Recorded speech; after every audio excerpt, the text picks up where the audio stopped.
Three Lives to Live by Lindbergh. Copyright 1992. Chapter 14. You're never going to believe it, but that's precisely what Daisy did. Ending number 4 wins, ladies and gents. Miss Daisy Atkins disappears off the face of the planet Earth. Seriously, Daisy is gone. Today is Thursday, and I figure she left the house about the same time I left for school this morning, because Gratkins didn't see her when she got back from driving me. Not that she looked at first. She assumed that Daisy was still asleep, so she left her alone until it was time for As the World Turns. When she went to get her, she found this note on Daisy's pillow. Dear Gratkins, I'm sorry, but I can't live with you any more. Please don't try to find me, and please don't get mad. I love you, but I'd rather be myself. Tell Garrett she can sleep in my canopy bed and have my computer. Love, Daisy. In a pathetic way, it's funny. I mean, usually when a kid runs away from home, you call the police. But how do you report a missing kid when you can't explain where that kid came from in the first place? The people at Whetstone Academy swallowed our long lost twin story, but Gratkin says the detectives are smarter. I'm afraid she's right. I'm glad Daisy is gone, I told her when she picked me up at school this afternoon. You should be glad too. She's been nothing but trouble. The reason I said this was that Gratkins had been crying, and it made me mad. Would she cry as much for me if I ran away from home? Dream on. She keeps asking what she could have done to make Daisy stay. My answer is that I don't know. Probably nothing except be a different kind of old lady, but I can't say that. Finally, I took Daisy's laptop into my room so I could write down what happened. According to Daisy, it's my laptop now. She left it at a convenient time because now I can continue my autobiography. I should feel thrilled, but it doesn't seem right to use it. I doubt I'll be able to sleep in Daisy's canopy bed either. Why did she run off like that? Didn't she know how badly Gratkins would miss her? It wasn't my fault anyway. I warned Gratkins that something was really wrong, and I didn't mean Daisy's so-called cold. I meant the weird way she's been acting lately. Take last night, for instance. I did my homework in Daisy's room to keep her company. She had homework too, piles of homework, but she wasn't doing it. She just sat on her canopy bed, with the quilt over her shoulders, even though it wasn't cold. She was still wearing the sick in bed outfit, which smelled ready for the wash. She got on my nerves. But what really got on my nerves was Laptop. He lay curled up on the bed as if he were her dog instead of mine. What's an object complement? I asked. Search me, said Daisy. I thought 7A did this chapter last week, I said, holding up the grammar textbook. In fact, I know you did. Well, I've forgotten then. I groaned and took a closer look at her. There was a haunted expression on her face. Haunted and also kind of scared. She looked skinnier than usual, too. I don't know how 2 days at home with a cold can make a person lose weight. When I find out, I'll give it a try. You look terrible, I said. Not just sick terrible, depressed terrible, too. What have you been doing all day? Daisy said she'd been watching the soaps. I was sorry I asked, because she started telling me all the plots.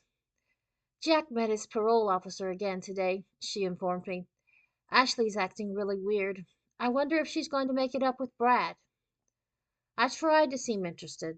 I've never been hooked on the soaps, but some of my friends in 7B are, so I'm familiar with the characters. That's how I noticed when Daisy began to mix them up. You know what? She said after she had babbled for a while. I think Frisco is the father of Molly's baby. I was diagramming sentences, which is hard enough in what Mrs. McGorian calls a work conducive atmosphere. Daisy's wacky comment totally blew my concentration. Let me get this straight, I said, closing the textbook. Molly is out of The Young and the Restless, right? Daisy nodded eagerly. She doesn't want to tell the welfare worker who the father is, and that's not the point, I said, interrupting her. Isn't Frisco out of General Hospital? Daisy nodded again and gave me a wide-eyed, spacey look. I noticed that the smudges under her eyes were growing smudgier. So how did Frisco get Molly pregnant? I asked. It takes a minimal amount of body contact, you know. I thought she'd correct her mistake. Instead, she explained how Molly and Frisco met at Delilah's house. Now, I happen to know that Delilah is out of One Life to Live. I wasn't about to argue, though, because we had a quiz in the morning. If you don't pass your grammar quizzes, Mrs. McGorian makes you take them again during study hall. I needed my study hall for some tricky editing on my autobiography. First, I wanted to print a full length version for myself. Then I planned to cut out a lot of stuff and make a short and sweet version for Mrs. McGorian. Are you coming to school tomorrow? I asked Daisy. She gave me a reproachful look. I can't. I'm sick. Sicker people than you come to school, I said. You're going to fall behind. Why don't you come anyway? I can't, she repeated. It's just you're too lazy to make up your homework, I told her scornfully. I have to do mine all the same. Either you quit babbling or I'm moving to some place quiet. She kept on babbling, so I picked up my books and left. I didn't go straight to my room, though. I went to find Gratkins first. She was where she usually is at that time of evening, sitting on a stool at the kitchen counter, eating mince and reading her horoscope. When I walked in, she offered me the bowl of mince, but didn't look up. Listen to this, Daisy. It says here that Scorpio should put romance on hold. I'm Garrett, I told her. How about putting your horoscope on hold for a minute? I'm worried about Daisy. That got her attention. She lowered the paper and stared innocently at me. Daisy? Why on earth would you worry about Daisy? Her cold is getting better. Are you sure it's only a cold? I asked. Isn't there something called brain fever? Gradkin said if there was, Daisy would be the last person to have it. She's so smart, she boasted. It's hard to believe I was so smart at her age. Why, take this afternoon. We were watching One Life to Live, and Rafe had just been telling Delilah how she needs a purpose in life, something to live for, right? Well, during the last commercial, Daisy said Delilah ought to start a home for unwed mothers. You'll never in a million years guess why. So Molly can stay there while she waits to have her baby, I suggested. Gratkins beamed. Now, admit it. Wasn't that a brilliant idea? There's just one problem, I told her, trying to keep my voice calm and patient. Molly's not in One Life to Live. Molly's in The Young and the Restless. That's why it's such a good idea, Gratkins said triumphantly. If she has her baby on another soap, it won't cause so much talk. Daisy shouldn't worry about growing up to be like Gratkins. She already is like Gratkins. That's why she should have stayed. At least they understand each other. But I guess it's no use saying should, because she's gone. By the way, it's not true I'm glad she's gone. I want her to come back. Chapter 15. Today is Friday. Daisy has been gone for a day and a half already. The house seems really weird without her. Not just because Gratkins is moping around, or because Laptop sits on the canopy bed and whines, but also because of me. I miss Daisy. I worry about her too. It's late at night now, and I'm tired. This has been a terrible day, but I wanted to write down what happened, and to do that, I had to wait for the power to come back on. Why did the power go off? We had a storm, that's why. But not until the end of the day. I'll start at the beginning. I did some detective work this morning at school. People were beginning to ask about Daisy, since it's unusual to stay out for 4 days for a cold. I told the teachers that she was really sick, but I hinted to the kids that she was faking. I figured they'd tell me if they'd seen her hanging around the shopping mall, but no one had. Of course, our local mall is tiny. Maybe Daisy ran away to a mega mall, like the ones closer to the city. What an airhead. Does she think the world out there is safe, like sitcoms on TV? Doesn't she realize that I have to account for her? Tell your grandmother that I'll need a doctor's note if Daisy stays out any longer, the headmistress said when she passed me in the hall. That's all Gratkins needs is to forge a medical excuse. I was already in a bad mood when I walked into English class and handed over the short and sweet version of my autobiography. The mood got worse when I found out too late that since we missed the Leon Priner deadline, Mrs. McGorian was going to give her own prize for the best autobiography. If I had known, I would have spiced mine up a bit. With lies like Stacy's, of course, not with the true parts that for safety's sake I had to edit. Editing hadn't been an easy job. It meant going way back to chapter 6 to take out the parts that might make people suspicious. It was embarrassing to read how often I complained about Daisy. I felt like a creep. My only consolation was knowing how pleased Mrs. McGorian would be that I'd been able to print it out yesterday after all. But she didn't look at it. She just dropped it into one of her desk drawers and told me to sit down because she was about to make an announcement. It's a very exciting announcement, she informed the class. Whetstone Academy has been invited to participate in a nationwide writing contest. We were all quiet, and I didn't sense much enthusiasm. Mrs. McGorian kept right on raving all the same. Now I know you're dying to learn more about this, she said, beaming at us. So I'll give you each a copy of the entry rules. The theme of the contest is Earth Our Garden, and we want to send in a set of essays that Whetstone can be proud of. Don't we, girls? I raised my hand. Would it be okay if we went on with our autobiographies instead?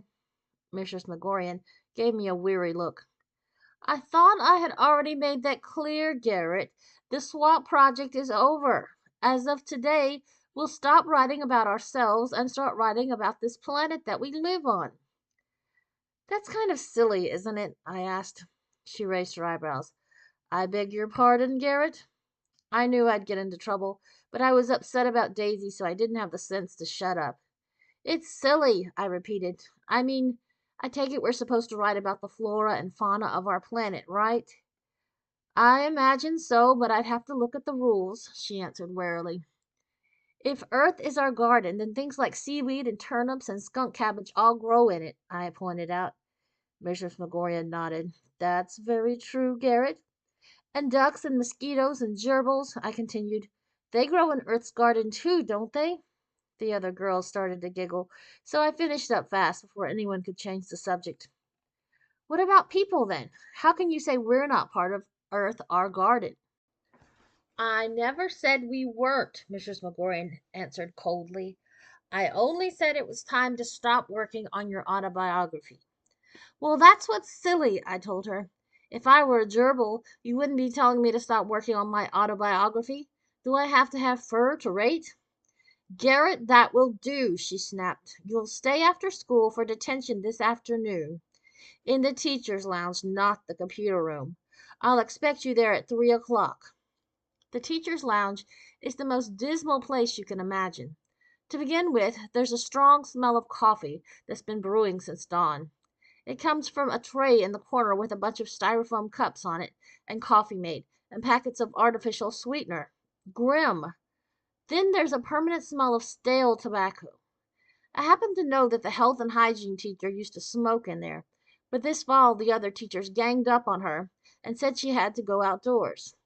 The smell stuck to the armchairs, which are Danish modern left over from the 50s, upholstered in barf green naugahyde with scum embedded in the cracks. If I were a teacher, I'd hold out for real furniture, even if it's from a yard sale. And I'd put pictures on the wall. The teacher's lounge at Whetstone just has announcements. I stood and read the announcements for a while. They were all for things like tutoring schedules and deadlines for midterm grades and flyers about weekend seminars for educators. I read the flyers carefully to see if they ever used the word teacher. They never did. I was daydreaming about how it would be if teacher became a dirty word when Mrs. McGorian walked in. Good afternoon, Garrett, she said. The greeting slid through her tight, thin lips, as if she were sliding a dime into a parking meter. Then she lectured me on keeping things within proportion, meaning I should learn not to go too far. The main thing I've been going too far with, according to Mrs. McGorian, is my autobiography. I meant it to be a convenient vehicle of self-expression through which you girls could practice your structural and stylistic skills, she explained.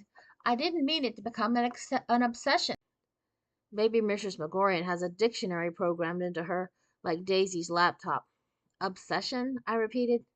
Obsession, she said firmly. The other teachers tell me you've been neglecting your work, taking notes for your autobiography during class, that sort of thing. Notes? I repeated. Who says I'm taking notes? Talk of unfair. It's true that I jot down a word from time to time, but you can hardly call it taking notes. It's just so I don't forget something important next time I'm at the computer. My grades haven't gone down, I argued. From what I hear, your grades couldn't go down, except in math. She had backed me into a corner. Okay, so my grades were a problem, I admitted. That's why I need to verbalize my antagonisms by writing them in my autobiography. Mrs. McGorian gave me a suspicious look. Then she softened a little and almost smiled. I'm glad you enjoy writing, Garrett. It's an obsession that I share, believe it or not. But you have to train yourself to diversify. Diversify, I repeated.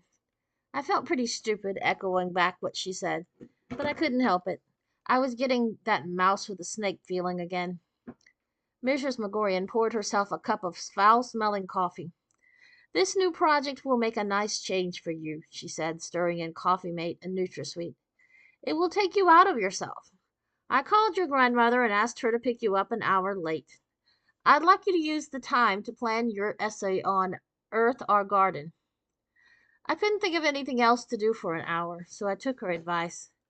Except for one thing. I hate essays. If I write anything, I'll write a story.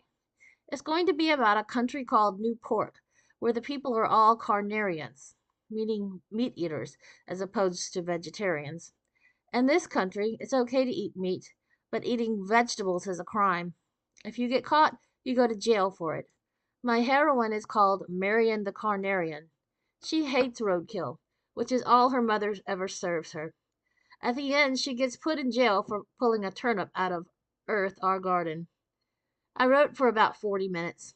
At first it was fun, but then I got this terrible cramp in my arm. Writing longhand is something I hardly ever do. I knew I'd go much faster on a computer, and I was really mad at Mrs. McGorian for making me do detention in a place where I couldn't use one. So I quit writing and looked out the window instead. All the school buses had gone, but a bunch of girls were hanging out on the front steps, waiting to be picked up. Their hair and skirts were blowing around like crazy, which is how I first noticed the wind. I adore wind, so I opened the window and leaned way out. It was eerie weather, wild and damp. The last of the yellow leaves had swirled into the sky, and the leaves that had already fallen gave off a sour, woodsy smell. The sky was dark gray, but the trees and houses seemed bright anyway, as if the sun were shining on them from hidden places. It was no afternoon to stay late in detention. I was relieved when I saw our car turning the corner at the far end of the street. Grabbing my backpack, I ran outside feeling high and happy. I had this weird premonition that something good was about to happen. I thought I knew what it was. Daisy's home, I shouted as I tumbled into the car. She came home, didn't she? But Gratkins shook her head. Then she's coming, I assured her. Or maybe I was only assuring myself, because I couldn't believe my premonition had been wrong. She changed her mind, and when we get home she'll be there. Gratkins drove several blocks before she said a word. When she finally spoke, her voice trembled. She's not coming home, Garrett, honey. She's gone back to her own time. Me with my brilliant ideas about mega malls. How could I have been so dumb?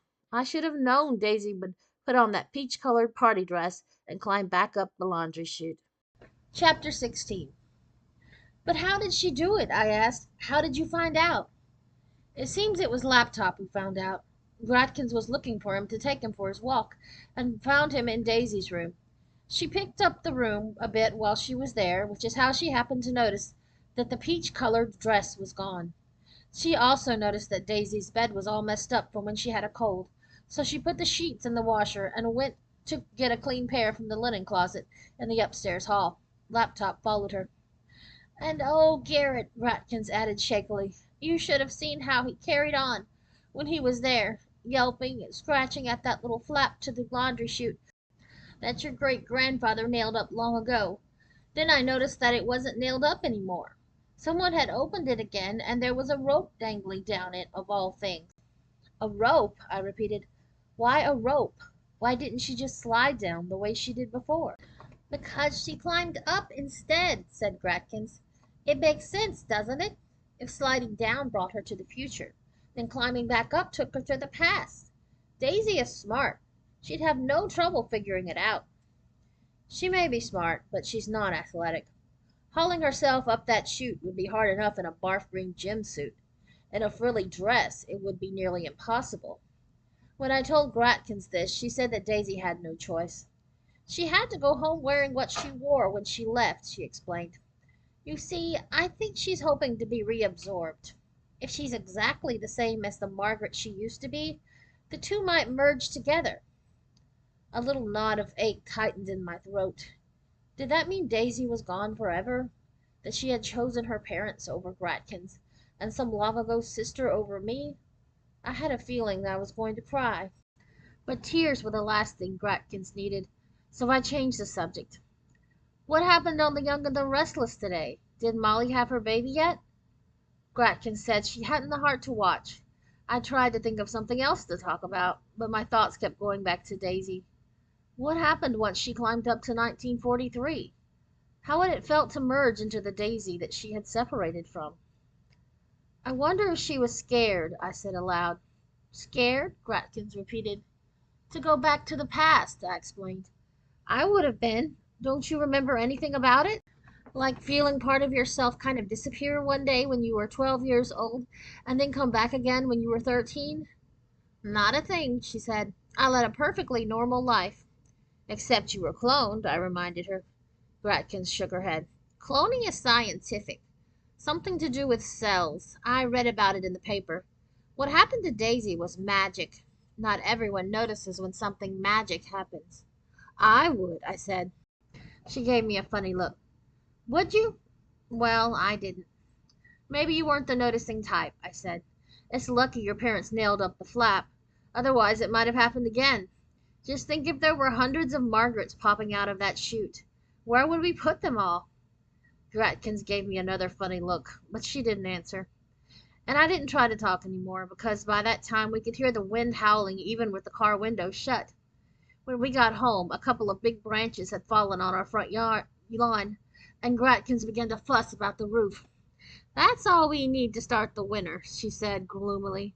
Holes in the roof. Roofing costs an arm and a leg these days, but then plastering does too.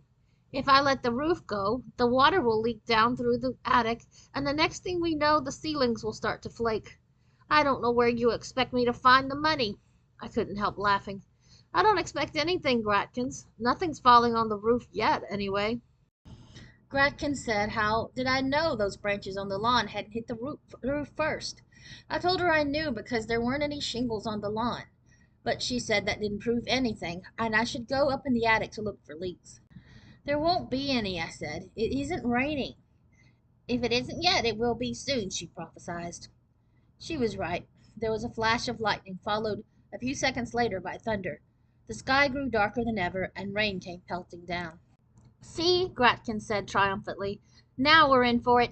Take a flashlight in case the power goes off, and get some pots out of the kitchen for the leaks. I figured it would be better to go than stay there arguing, so I headed for the kitchen. I wasn't out of the room before she called me back, however. And called is putting it mildly. It sounded more like a wail. What's the matter? I asked. Her face had turned pale, and there were tears in her eyes again. What if I'm wrong? She asked. What if the rope was just a trick to put us off her trail? That would be good, I told her. That would mean she's still around. The tears spilled over and trickled down Gratkins' cheeks, leaving wobbly paths in her face powder. Maybe she's out in the storm. Go look for her, Garrett. The leaks can wait. I don't know what happened to me then. Jealousy, I guess, because goodness knows I wanted Daisy back too. But anger welled up in me like vomit, and I had to spit it out. Do you realize what you said? I asked. Do you have any idea what you just said? You don't want Daisy out in the storm, so I should go out in the storm to look for her? Don't you care if I get struck by lightning? Or do I have to come out of the past, too, to make you care? Gratkins caught her breath and sort of stumbled backwards. Why, Garrett, I just meant... You meant that you love Daisy more than you love me, I interrupted. My cheeks burned and my ears throbbed as all my stored-up gripes came jostling out. It's no use lying about it. You've made it perfectly clear ever since she came here. You think she's prettier and smarter, and you're right. But it's not fair. Gratkins started breathing normally again and moved in my direction. Honey, you couldn't be more wrong. If I seem to favor Daisy, it's only because I felt sorry that she never had the advantages I've been able to give you. I've been loving you since you were 2 years old, remember? Daisy had a lot of catching up to do. She must have run out of steam at this point, because she stopped and stared at me for a while. I stared back, scowling. I wasn't going to let her sweet talk me out of this one. "Garrett, I love you just as much as Daisy," she said softly. "I love both of you as if you were one and the same person." "Oh, no, you don't," I shouted. "The only person you love is yourself." Before she could get any closer, I turned and ran up to the attic, slamming every door behind me as I passed. I didn't stop for the pots or a flashlight, but it turned out I didn't need either. There wasn't a trace of water, and the lights didn't even flicker. I stayed there, though, partly because I was angry and partly because I was ashamed. But it only took a moment for the anger to pass, leaving nothing but dull, flat shame, like puddles after a storm. The real storm passed, too. Things grew quiet again. I looked out through the dusty, high-up window for a while, watching the clouds move south toward the city. They were dark and swarming, on an even darker sky. I love wild weather. I wished I was out there. I wished Daisy was out there somewhere, too, but Daisy was in the past. Thinking of Daisy reminded me of the old photo albums we had looked at together. I sat down with them on the attic floor and began flipping through the pages. They were kind of a mess. Albums nowadays have pages like plastic envelopes where you just slip things in. These were made of paper, like a book. The photos were supposedly held on by little black corners, but the corners had come unglued, so a bunch of photos were in the wrong place. I tried to sort through them and figure out where they belonged. Mostly, the photos were of birthday parties. Boy, were there a lot of birthday parties in that family.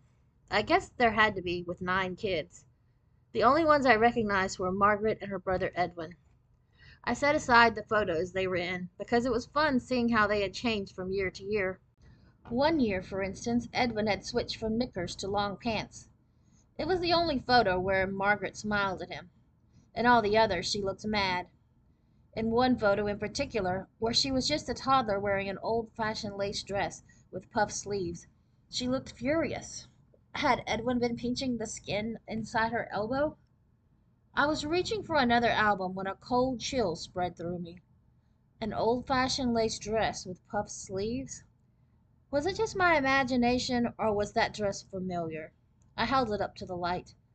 Not only was the dress familiar, the toddler was familiar too. Margaret in 1932 was a dead ringer for Garrett in 1982. The chill increased.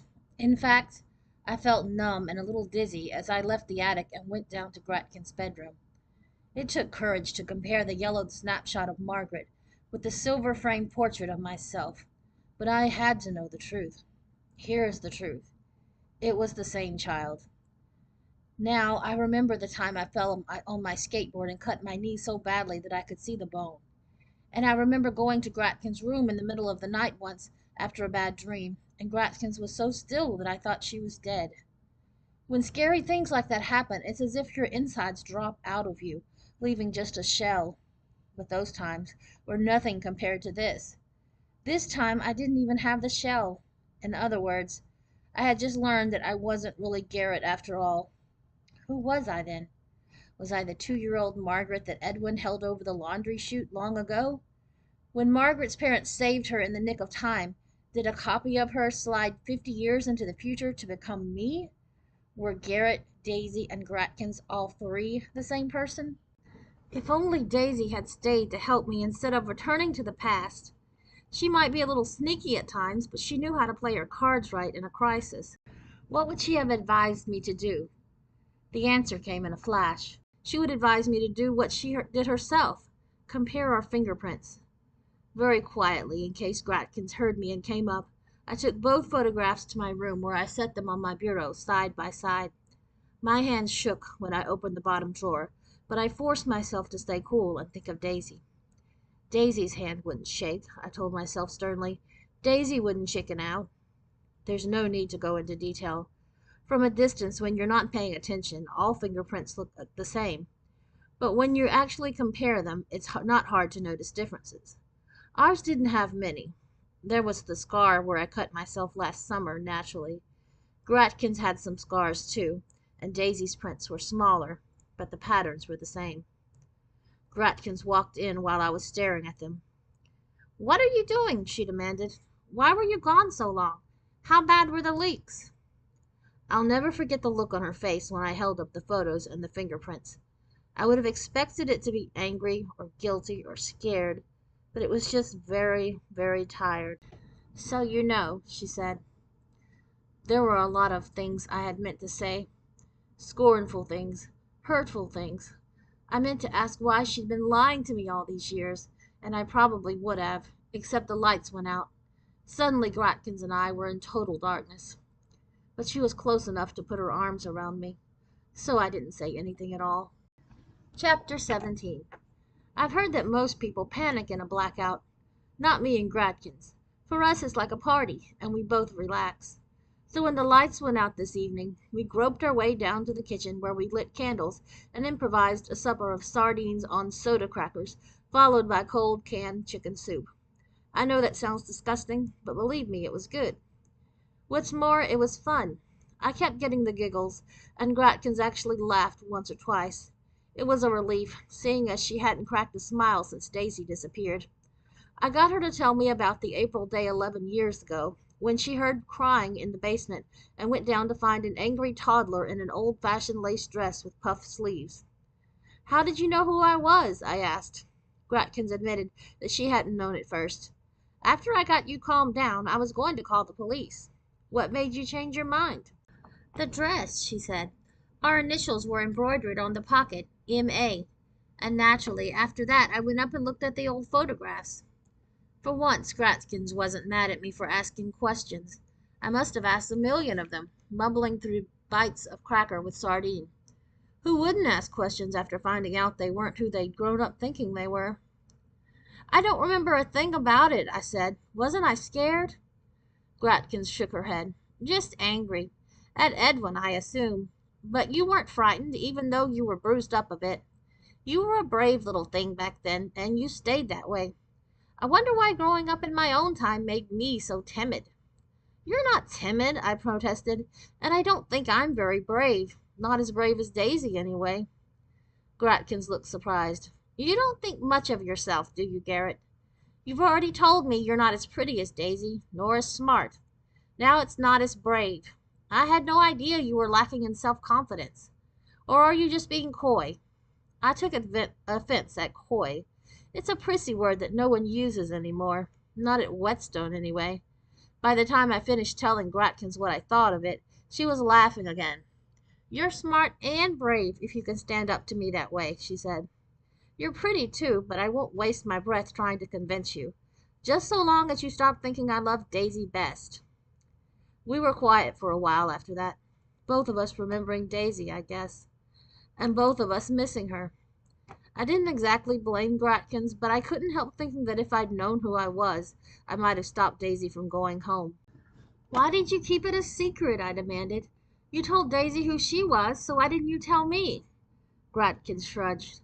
I got into the habit of not telling you, I suppose. When you were little, you might have told your teachers or your friends. It would have made quite the stir. Dream on, I said. No one would have believed me. It wasn't worth putting to the test, so I fixed my own birth certificate for you, changing 1930 to 1980. It was easy. 2 strokes of the pen, and a 3 looks like an 8. Your parents are also my parents. And Daisy was right, by the way. I never married. Even by candlelight, I could tell she was blushing. Does that matter? I asked. Gratkins said it mattered to her, and it was obvious she meant it. I felt sad all of a sudden. She was 63 and had never married, and she minded. Would the same thing happen to me, and would I mind too? Why didn't you marry? I asked. It sounded odd the way I put it, so without thinking I added, who didn't you marry? You ask too many questions, she snapped, just like old times. Then she softened and said it was someone her parents didn't approve of, so she postponed marrying him until he tired of waiting and married someone else instead. Is he still alive? I asked. I'm not sure, Gratkins said.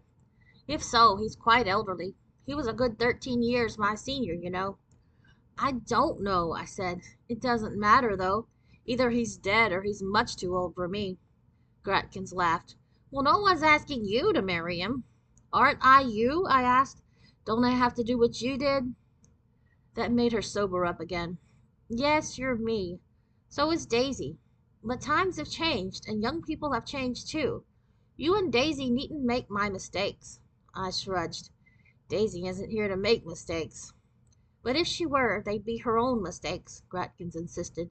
Different from mine and different from yours, because you and Daisy are different from me and from each other. The more I thought about this, the more it troubled me. After giving the last sardine to Laptop and licking the salt off my fingers, I told Gratkins that she wasn't making sense. How can we be different? We were the same baby way back at the beginning, weren't we? She frowned down in her lap and was silent for a long time. When she spoke, it was heavily, as if she had to drag each word up a steep slope of hard reasoning. The way I see it, we started out the same way, with what was, I don't know, in our cells. Then for a while our families influenced us. Daisy and I had large families, but all you had was me. So I'm different, but if Daisy had stayed, she'd grow up to be you? Gratkins shook her head. We get what we're born with, and then we get our upbringing. But after that, we're on our own. So the three of us are all different from each other. Not just our personalities, but our physically too. Look at our shapes. You think you're overweight? Well, Daisy is too thin. But you're both already taller than I am. Did you ever think of that? I hadn't. She was right, of course. Daisy and I both had to bend a little to hug her. And that's not all, Gratkins continued. Take school, for instance. Suddenly I caught on. You and I like math. Daisy hated it, though. You liked the whole of shepherd's pie, but Daisy and I used to split up the meat and the potatoes. I'm good at soccer, but Daisy wasn't. Daisy was neat, but you and I are messy, right? Wrong, said Gratkins. You make the mess in this house. I'm the one who cleans it up. And remember when Daisy scored that goal? She could have been better than you with practice. Remember, girls didn't play soccer in my time. There you go again, I said, playing favorites. We both looked at each other, and for a moment I thought we were going to burst out laughing. We didn't, though. It was funny, but it wasn't quite funny enough, because there was still something missing, or rather someone. So we're what we make ourselves, I said, feeling sad again. If only Daisy knew, she might have stayed. Thank goodness the lights went back on just then, or we might have had a real sobbing session. Instead, we blew out the candles and carried our dishes to the sink. Do we need to do them now? I asked. I'd like to bring my autobiography up to date before I go to bed. Gratkin said we could leave the dishes as long as we put all the food away. I was putting the crackers in the pantry cupboard when I looked at the family yardstick on the door, and suddenly this stupendous thought came into my head. But Gratkins, Daisy grew. Gratkins raised her eyebrows. Grew? Well, why not? She grew 2 inches in just 4 months after she got here, I explained. But look at the pipe. You didn't grow that much in a whole year. It was true. From 1943 to 1944, Margaret Atkins grew about half an inch. Modern nutrition, Gratkins reminded me. We didn't eat as well. So what? I was so excited that I began jumping up and down. Remember how you said Daisy had to be exactly the same in order to merge with Margaret? Well, she won't be. She grew taller and she put on weight. I remember now. She said her party dress was too tight under the arms. So when Daisy went back, she didn't fit. I thought Gratkins would be excited too, but she just looked exhausted. It's after 10, Garrett. You may be right, but I don't see what we can do about it. We'll talk about it tomorrow. Talk? Just talk? Not if I have anything to do with it. Tomorrow I'm going to climb up that laundry chute and look for Daisy. Chapter 18. Gratkins is weird. During yesterday's storm she worried that Daisy would be struck by lightning, but it didn't bother her one bit to send me out to look for her. This morning it was my idea to look for Daisy.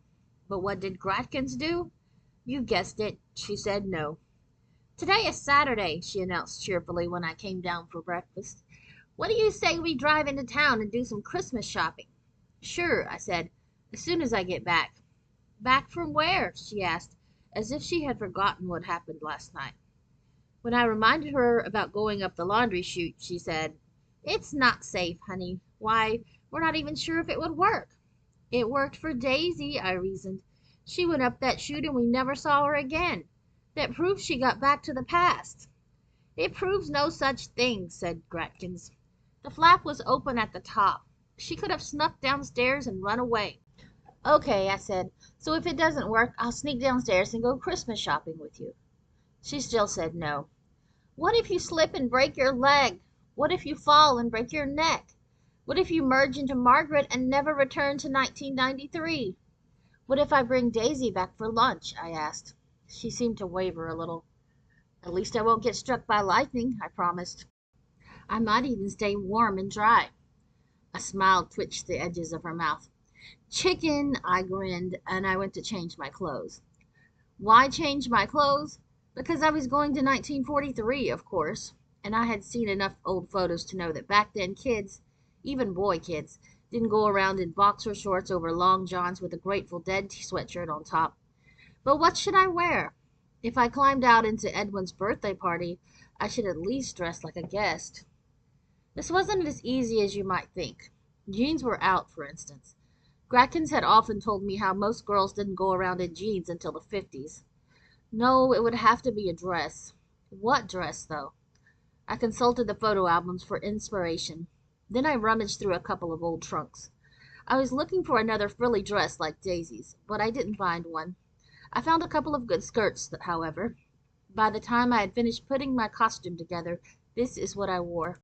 1. A pleated plaid wool kilt. It came down to mid-cap, but according to the photos, it was supposed to. 2. A white cotton blouse with a rounded collar. The blouse had yellowed, but that didn't matter because it was covered by, number 3, a green Angora sweater with 4 moth holes in it, which also didn't matter because they were covered by, 4, a matching green Angora cardigan. 5. Ankle socks. These were mine, but socks are socks. And sneakers, mine too, since the penny loafers in the trunk were much too small for me. 6. It seemed improbable that girls back then cut their hair an inch above the ear on one side and an inch below it on the other, so I covered my head with a scarf tied the Russian peasant way with the point down my back and the knot under my chin. Boy, did I ever look silly. Gratkins must have thought so too, because when she caught me sneaking down to the basement, she burst out laughing. Just where do you think you're going like that? She demanded. I said, to 1943. She inspected me doubtfully. I would have worn lipstick with that outfit. Or would I? 13 is a little young. Maybe back then my mother would have made me wipe it off. Well, you decide, I said. What would be right for Edwin's party? Gratkin shut her eyes, frowned, and touched her left forefinger to her brow. This would be her facial think-hard outfit if she had a list like Daisy. Then she moved her hand down to cover her partly open mouth with 3 fingertips and opened her eyes again. The facial great idea outfit, I assumed, but I was wrong. What makes you think you're going to Edwin's party? I thought she was referring to the fact that I wasn't invited. I've worked that out, I assured her. If anyone but Daisy sees me in the house, I'll say that... Gratkins interrupted me. Honey, you won't be going to Edwin's party. You'll be going back to your own time. I stared at her, unbelieving. How did she figure at that? If Daisy went back to hers, you'll go back to yours, she explained. It figures. There won't be the slightest risk of your merging with baby Margaret. That's my only consolation. But what good can you do? This was such terrible news that at first I was mad at her. How do you know? Who made up these rules, anyway? How come you know so much about it when you're the only one of the 3 of us who hasn't been down the chute? She just smiled, and I guess what I said was funny, because logically she had been down that laundry chute twice, in the summer of 43 when she was 12, and in the spring of 33 when she was only 2. Gratkins was right. What would come of reasoning with a toddler? Even if she listened to me instead of screaming for her mother, what would I say? I could just imagine the conversation.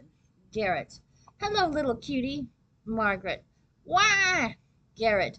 Don't be scared. I have a message for you. When you grow up to be a great big teenage girl, I want you to come home to the future, because Gratkins and I will be waiting for you there. Can you remember that? Margaret. Why?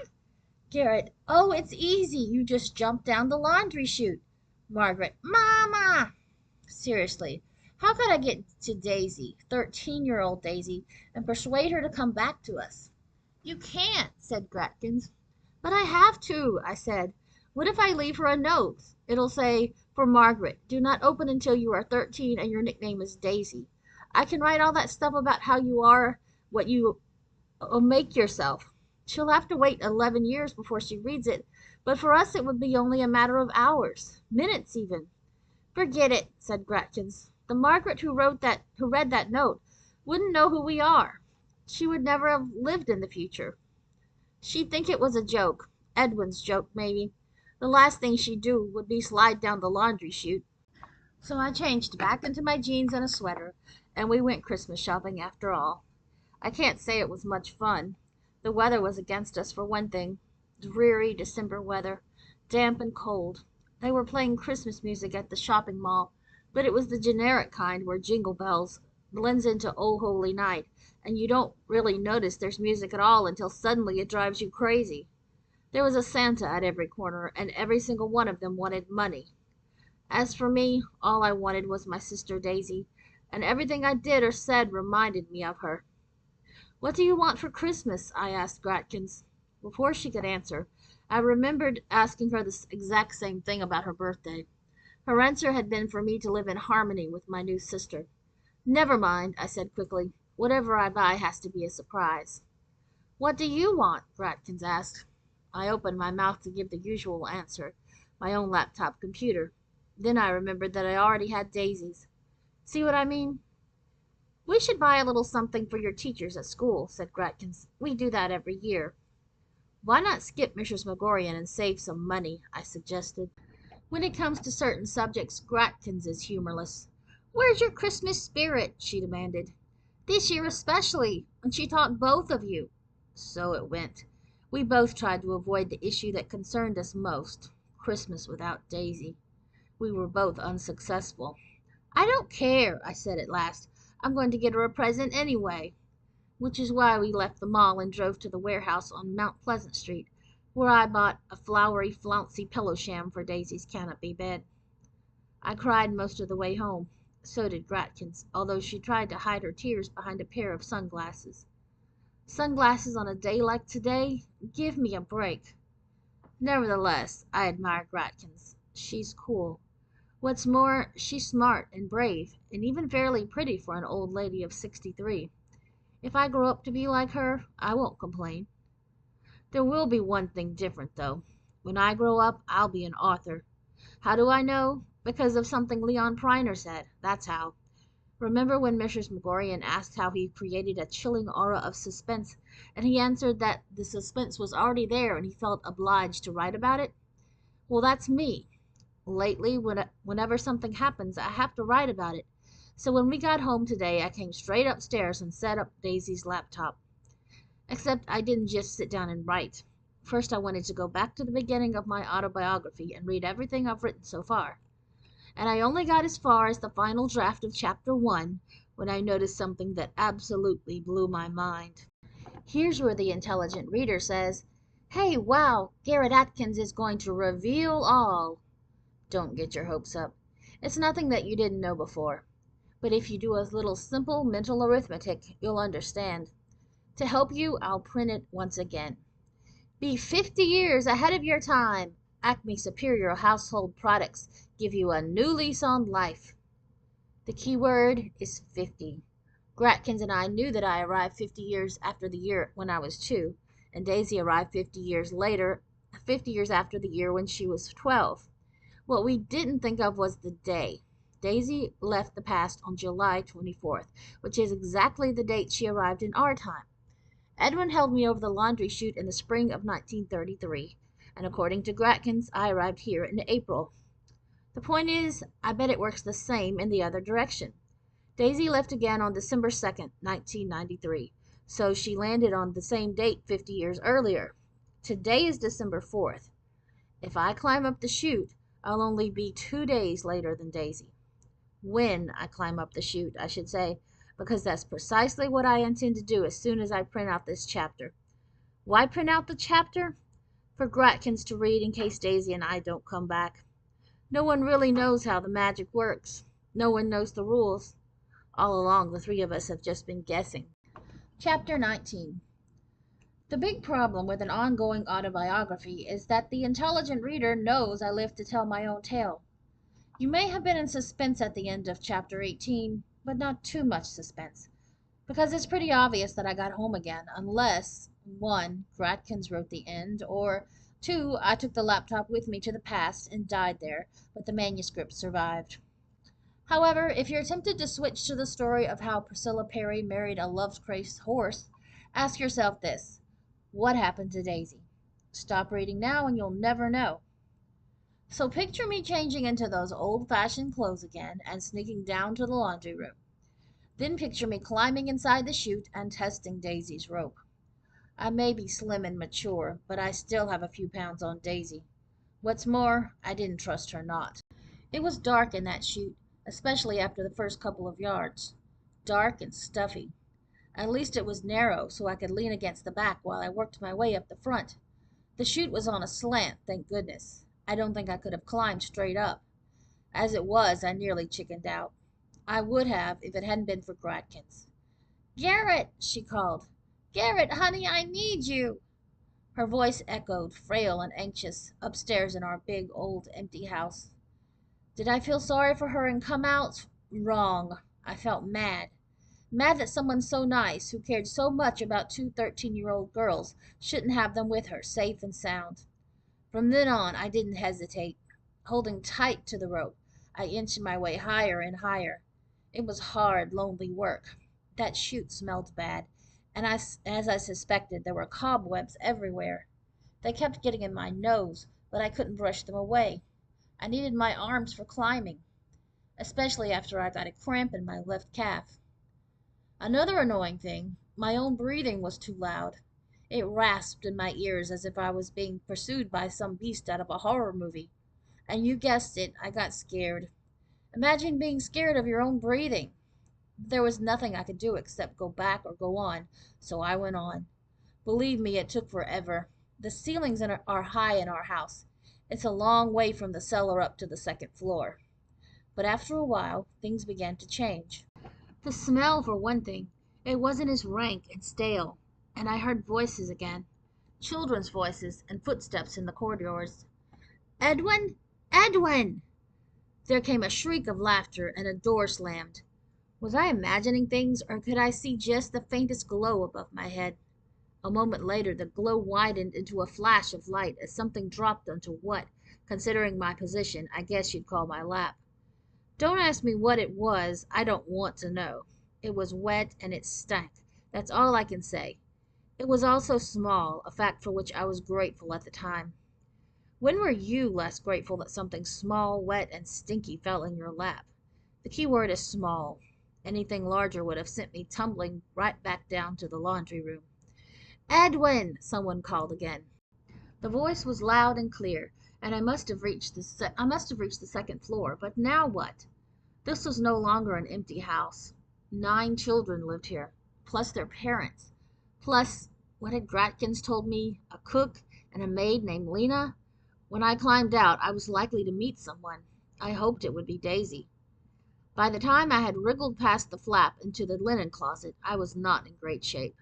The palms of my hands were blistered. A scrape on my ankle oozed blood. I was covered with dust and who knows what else. To make things worse, everything around me was sparkling clean.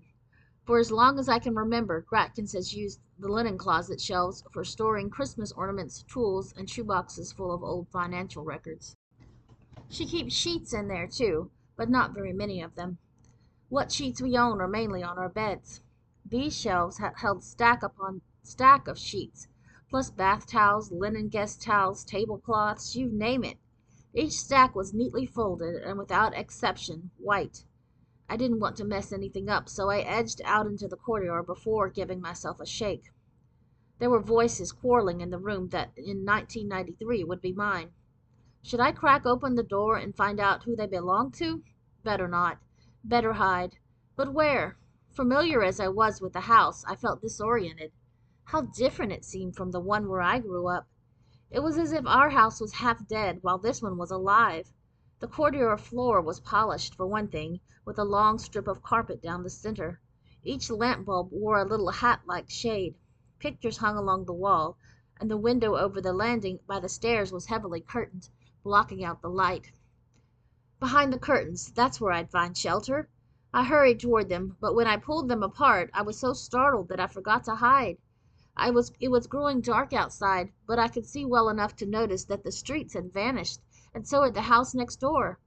There were no lights from cars or street lamps, or from other people's windows. No matter which way I looked, I saw nothing but trees and sky. To me it was a little dreary, but now I knew what Daisy meant when she said she was homesick. And that's how I got caught, staring out the window. Because suddenly the door to my future room flew open and out came a boy. He was up to no good, I could tell by the devilish look on his face and the sneaky way he moved. Pulling the door quickly shut again, he locked it and dropped the key into his pocket. Then he turned and saw me. Don't get me wrong, this was not a little boy. He was taller than me by several inches. 15 or 16, I'd guess.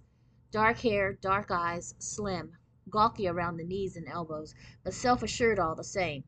His mouth fell open when he caught sight of me. He shot an astonished glance at the locked door, and then looked back at me and raised an eyebrow. "Holy smoke!" he said. I tried to run. In fact, I had taken several steps before I stumbled into someone who was coming up the stairs. A woman shrieked and cried, "Margaret!" There wasn't a doubt about it. She meant me. Grabbing my elbow, she hurried me down to the dining room, scolding as she went. "You naughty girl, scaring me like that! What on earth are you doing here?" "Just what I was about to ask," said the boy, who kept pace with us. "You're a fine one to talk," the woman snapped, turning to glare at him. "I've been calling and calling for you. The soup will be stone cold, and the others are all waiting. Who would have thought a son of mine could be so thoughtless? And it's Lena's evening off." The boy answered smoothly, but with a touch of malice. "I came to tell my sweet sister that it was supper time." My mind reeled. Who were these people? Did they really think I was Margaret? If so, where was the real Margaret? And where was Daisy? The woman switched her attention back to me. "What are you doing home so soon?" she demanded breathlessly. "I thought you'd be away until Sunday night. And what in goodness names have you been doing to your clothes? Never mind, you can change them after supper. Oh dear, what a mix-up. Lena will have to set an extra place before she goes. Run and tell her, Edwin." Edwin? Was this my older brother, Edwin? Then the woman must be my mother. I suppose I should have recognized them right away, but living people are different from old photographs. Besides, I was hardly in a cool, collected state of mind. What if I really was Margaret now? What if Bratkins had been wrong when she said we had to be identical in order to merge? What if Daisy and Margaret and I had become one girl again? Don't laugh. It would have been bad enough staying in the past forever. Staying in the past while remembering what it felt like to be Garrett would be a lifelong nightmare. No wonder Daisy had been homesick. I was homesick already at the very thought of it. Luckily, something happened to set me straight. After a place had been set for me between two kids that I guessed were my little sisters, I sat down and had a go at the soup. It was lukewarm, not cold, and it tasted good. So good that my bowl was half empty before I noticed what you might call a chilly silence. "Whoops," I said, putting my spoon down fast. "Did I do something wrong?" What I did wrong was forget to say grace. This was already reassuring because the original Margaret wouldn't have forgotten a thing like that. And when I took my scarf off, there was no doubt left after at all. It was my father who commented on the scarf. He was a quiet man in a double-breasted suit, who sat at one end of the table. My mother sat at the other, with 9 of us kids in between. Edwin was the oldest, and then me. Looking around, I counted 5 little girls and 1 boy. There was no telling what sex the kid in the high chair was. Maybe another boy, since back then people dressed baby boys in blue. Everyone with a baby was staring at my head. "Would it be indiscreet to inquire as to the significance of your headgear, Margaret?" my father drawled. Significance of my headgear? This man talked like Mrs. Megorian. "It's just a scarf," I said. "Then you can just remove it," my mother said. "No hats at the table." I didn't dare argue that a scarf is not a hat. The point was, what was underneath the scarf? Garrett hair or Margaret hair? Had Margaret worn her hair long and curly like Daisy's the day she arrived in 1993? If so, and I was Garrett, I was in trouble. But if I kept the scarf on, I was in trouble too. There's one slight problem, I hedged. My father's eyes twinkled. This was a good sign. Maybe I was a favorite with him, and he'd let me keep it on. Allow me to venture a guess, he said. You treated yourself to a permanent wave while you were visiting your friends, and you regret the fatal step. Did this man always talk like someone in a book? The perm was a good idea, though. My mother had one.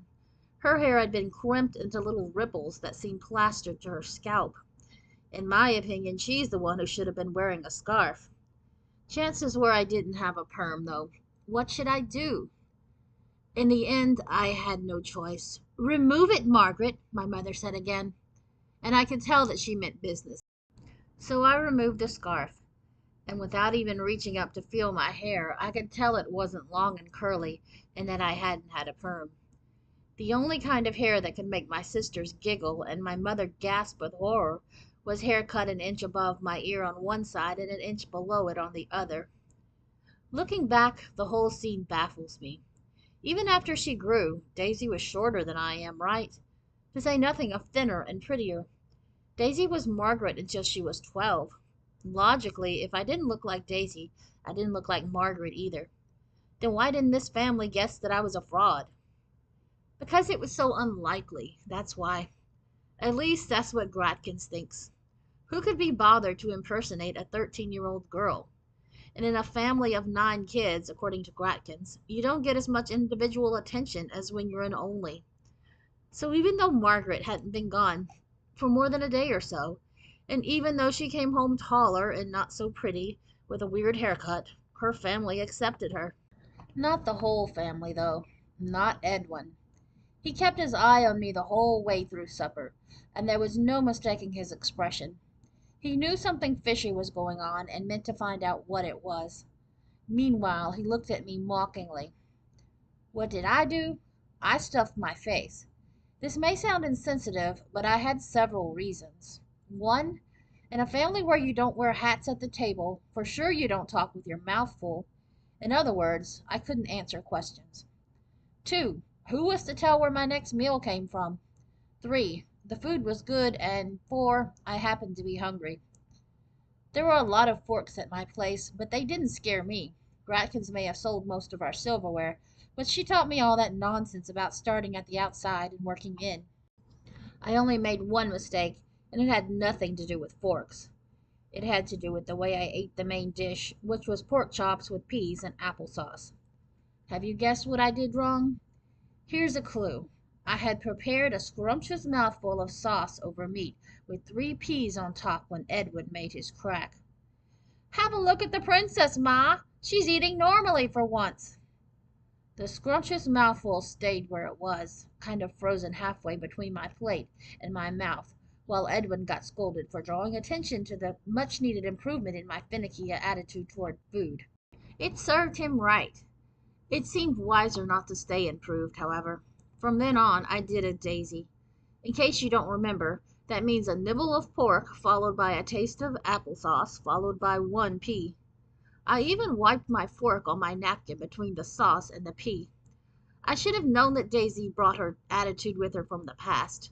She couldn't have got that weird overnight, not unless she hit her head on the way down the laundry chute. While I ate, I checked the place out. The furniture, the table settings, the pictures on the wall. Also my parents and the other kids. Gratkins would want a full report when I got back. If I got back. Which I wouldn't attempt to do until I found Daisy. Because if I hadn't merged with Margaret, Daisy hadn't either. With luck, she was somewhere in the house. You won't believe this, but with all those kids, no one was expected to help with the washing up. I started to stack plates and collect the silverware, but Lena gave me a shocked look that changed my mind in a hurry. I was kind of disappointed because helping out would postpone my next big problem. Where should I go? If I went into the living room, I'd have to deal with questions. I could go to my own room, of course, but which was my room in 1943? Once again, I had no choice. The minute my parents disappeared, Edwin hustled me back upstairs and along the corridor until we were outside my future room again. Hustle a feisty kid like Garrett Atkins? The intelligent reader asked. Give me a break. Garrett simply is not the hustleable type. True, with one exception. When someone pinches the skin inside her arm above the elbow, Garrett goes where that someone asked. Boy, does it hurt. Okay, okay, I said when he let go. Has anyone ever told you you're a bully? Yes, said Edwin. My sister Margaret. Who are you? Now, I had never met this Margaret. Not 13-year-old Margaret, I mean. But all of a sudden I felt sorry for her. Daisy and I don't let ourselves get pushed around. The Margaret who stayed behind shouldn't either. I decided to teach Edwin a lesson. I am Margaret, you jerk. I've changed is all. New haircut, new personality. No more Miss Nice Guy. He looked puzzled. Miss who? I searched for another way to put it. What I mean is, you better shape up or I'll make this house too hot to hold you. You'll be dead meat. Roadkill. Got the picture? Pulling the key from his pocket, Edwin unlocked the door to my future room. Come on, who are you really? He asked. I'm Margaret, I repeated stubbornly. Oh yeah, he said, shoving me inside. Well, join the crowd. Chapter 20. The joke was on Edwin, of course. It wasn't Margaret inside that room. Daisy sat on the bed in her peach-colored party dress, which, like my skirt, was smudged and torn. She looked a little smudged herself, for that matter. I guessed she had been crying. She cheered up when she saw me, though. Garrett, she exclaimed, what are you doing here? I came to bring you home, I said. Remember how I thought I'd have to persuade her? Well, I was wrong. At the mention of home, Daisy smiled for the first time in days. There was only one small problem, Edwin. In my relief at finding Daisy, I didn't notice him follow me into the room. He had heard every word and wasn't about to let us leave. You two aren't going anywhere, he said. You'll wait right here while I get my parents. I heard the key turn in the lock again. I heard his footsteps running down the corridor. I heard his voice yelling, Ma! Dad! Daisy moaned. What are we going to do, Garrett? We're going to play our cards right, I informed her, reaching inside the neck of my moth-eaten green sweater. Edwin's not the only one who has a key. I would have liked to stay a while, to look around the room, for instance. Daisy had never told me it was hers before it became mine, and I wouldn't have said no to a quick tour around the house. But we hadn't a minute to spare. By the time we had unlocked the door and shut ourselves into the linen closet, footsteps were coming back upstairs. Quick, I said, holding open the flap to the laundry chute. Don't try anything fancy. Just slide. Daisy hoisted herself up, but once she was balanced on the rim of the chute, she hesitated. I'm scared, Garrett. You go first. If I went first, would she follow? It wasn't too late for her to change her mind. After all, I hadn't explained yet how she could be herself instead of growing up like Gratkins. No, you, I urged her. Hurry. Daisy's seat edged forward, but her hands still held tight. A door opened and shut, out in the corridor. What's that? She whispered. People looking for us, dummy. Let go. No, I mean that voice. Don't you hear it? Listen. I listened. At first I didn't notice a thing except for footsteps in the corridor. Then I heard Gratkins calling up the laundry chute from half a century away. Home, came the ghostly echo. Come home, home, home. Daisy's face lit up. She kind of twisted around where she sat on the rim of the chute, and with a reckless look in her eyes, she let go. What did I do? Well, here's what I should have done if I had any sense. Wait until she reached the bottom before following. And here's what I did instead. I dived in after her, head first. Want to know how we landed? In a pile, that's how. Me on top in my plaid kilt and moth-eaten sweaters, Daisy in the middle in her peach-colored party dress, and Gratkins on the bottom, groaning, Girls! Girls! I'd like to think that Daisy came home for me as much as for Gratkins. Maybe she did, but I'll never know for sure. And I guess it doesn't matter, now that we're all three together again. But don't stop reading yet. It's still not the end of the story. First we got hugged and scolded and scrubbed and stuck with band-aids from head to foot.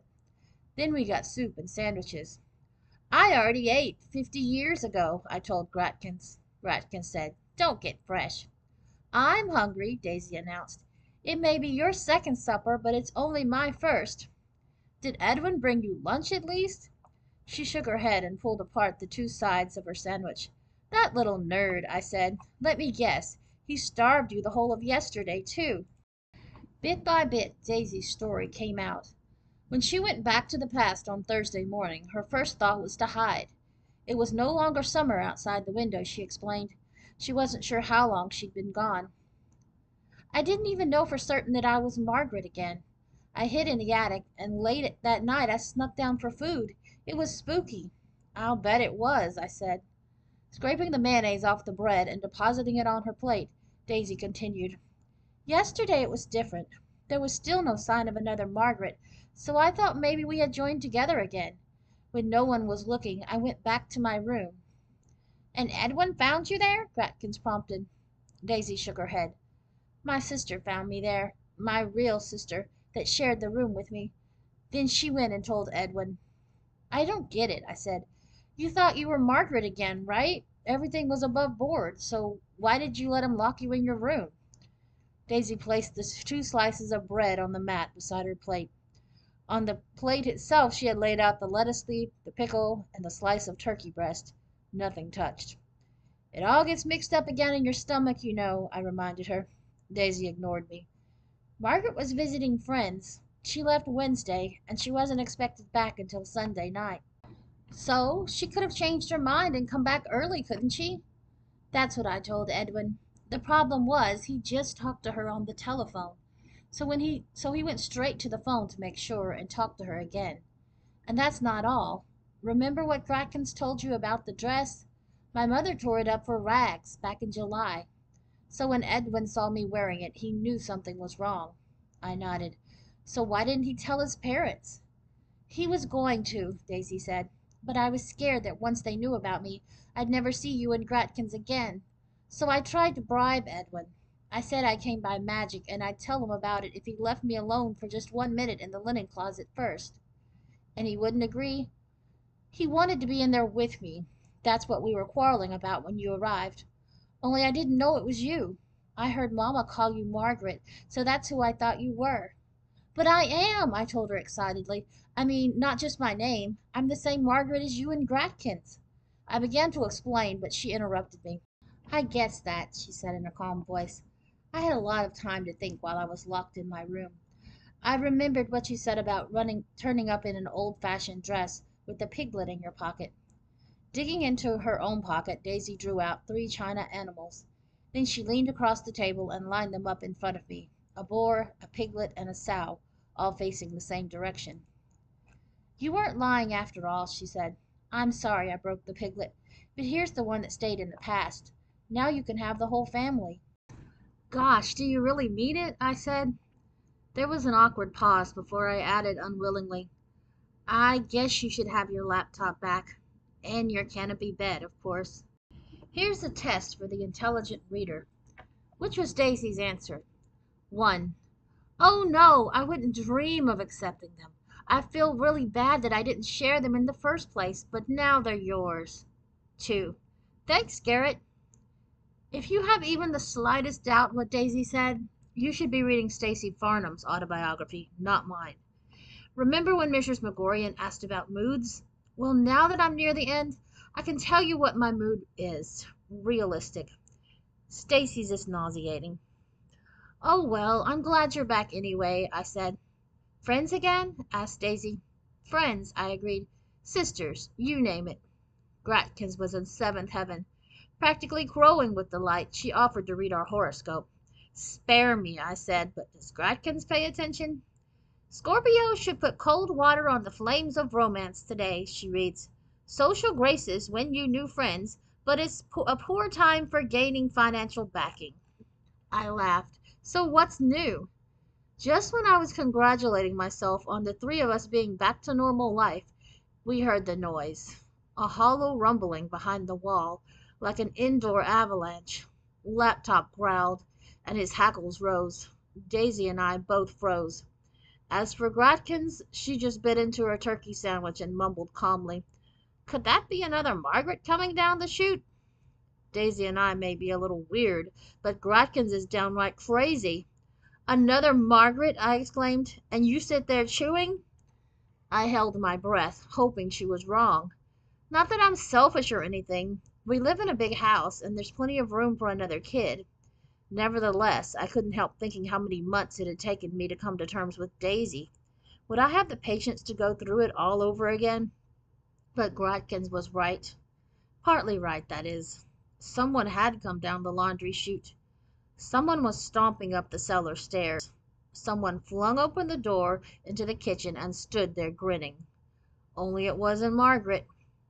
So now there are four of us. You know what, though? I'm not sorry. I always did wish I had a brother. Afterward. You're probably wondering what happened next. When I read to the last page of a book, I always wonder what happened next.